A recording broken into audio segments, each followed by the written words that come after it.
এছ নিউজৰ সমুদৰ্শকক পুনৰবাৰ স্বাগতম। কবিৰ নিৰ্বাণ দিৱসত 11খন সত্যলোক আশ্ৰমত তিনিদিনীয়া অনুষ্ঠান, শিক্ষা বিষয়াৰ উচ্চ প্ৰশংসা। দৰ্শকসকল, সন্ত ৰামপাল গুৰু মহাৰাজৰ সান্নিধ্যত ভাৰততে নহয় বিদেশী ৰাষ্ট্ৰ নেপালসহ মুঠ 11খন সত্যলোক আশ্ৰমত তিনিদিনীয়া বিশেষ কাৰ্যসূচীৰ সৈতে কবিৰ নিৰ্বাণ দিৱস উদযাপন কৰা হৈছে। দেশ বিদেশৰ ভক্তসকলে এই পবিত্ৰ অনুষ্ঠানত অংশগ্ৰহণ কৰি আধ্যাত্মিক জ্ঞান আহৰণ কৰে। বিশেষভাৱে উল্লেখযোগ্য বিষয় হ'ল যে মধ্যপ্ৰদেশৰ বেতুল সত্যলোক আশ্ৰমত অনুষ্ঠিত এই কাৰ্যসূচীত শিক্ষা বিভাগৰ উচ্চ অধিকাৰী উপস্থিত থাকি আশ্ৰমৰ সুসংগঠিত ব্যৱস্থাৰ উচ্চ প্ৰশংসা কৰে। লগতে তেওঁ কয় যে শিক্ষাৰ মূল উদ্দেশ্য কেৱল বিদ্যালয়ৰ পাঠ্যপুথিৰ জ্ঞান আহৰণ কৰাই নহয়, শিক্ষাৰ প্ৰকৃত লক্ষ্য হ'ল জীৱনত নৈতিক আৰু আধ্যাত্মিক দিশেৰে আগবাঢ়ি যোৱা।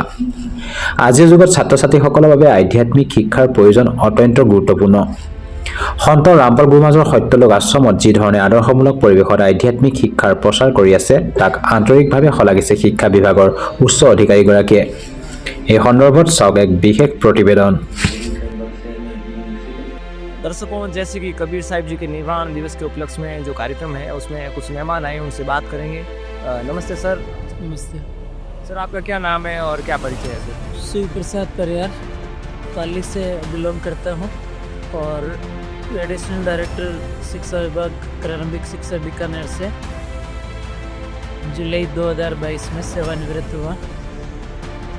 हमारा एक संगठन है वरिष्ठ नागरिक का, जिसमें गणपत सिंह जी दैया आप भी माननीय सदस्य हैं और इन्होंने मुझे यहाँ के बारे में अवगत कराया और आज मैं प्रातःकाल यहाँ पहुँचा।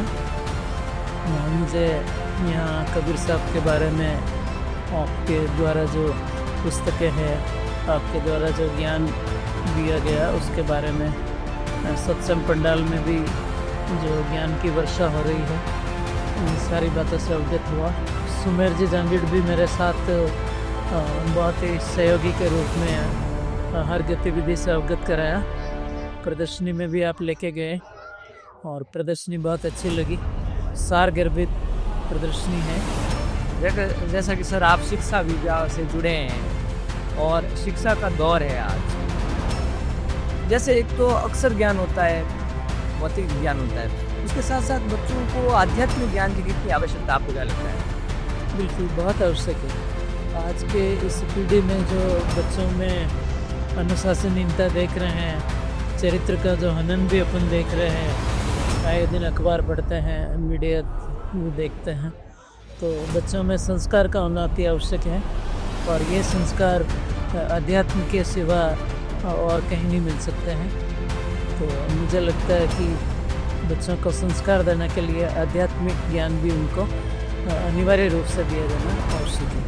सर, जैसा कि आपने यहाँ विजिट किया है और जैसा कि यहाँ की प्रशासन के द्वारा हमें भी पता चला है कि यहाँ पर दहेज मुक्त शादियाँ हैं, रक्तदान शिविर है, तो आज के समाज में दहेज मुक्त शादी किस तरह से क्या मायने रखता है संत रामपाल जी महाराज की जो मुहिम है, और आपके क्या विचार इस पर?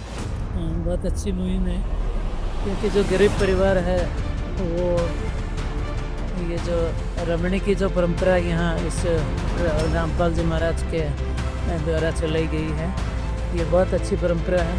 वो दहेज मुक्त है और आज के समय दहेज एक बहुत बड़ा अभिशाप हो गया है और ये कम होना, बंद होना बहुत आवश्यक है।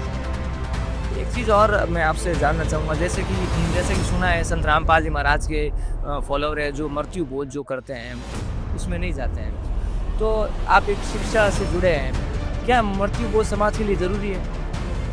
मृत्यु भोज वर्तमान समय में उचित भी नहीं है, क्योंकि किसी के घर में एक दुखद घटनाक्रम घटित हुआ है और वहाँ जाकर के हम इस तरह का खान पान करते हैं और मृत्यु भोज एक अच्छी परंपरा तो मेरे दृष्टि में नहीं है।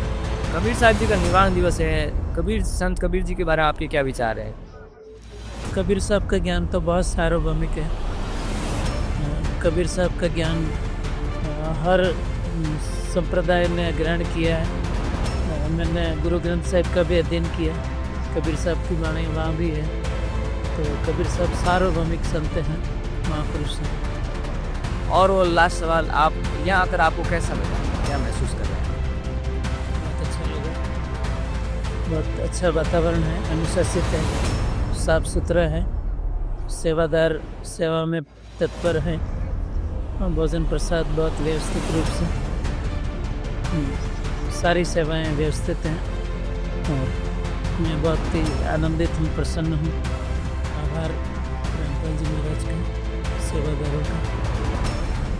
बहुत बहुत धन्यवाद सर, आपने अपने अनमोल समय दिया और विचार बताए। धन्यवाद।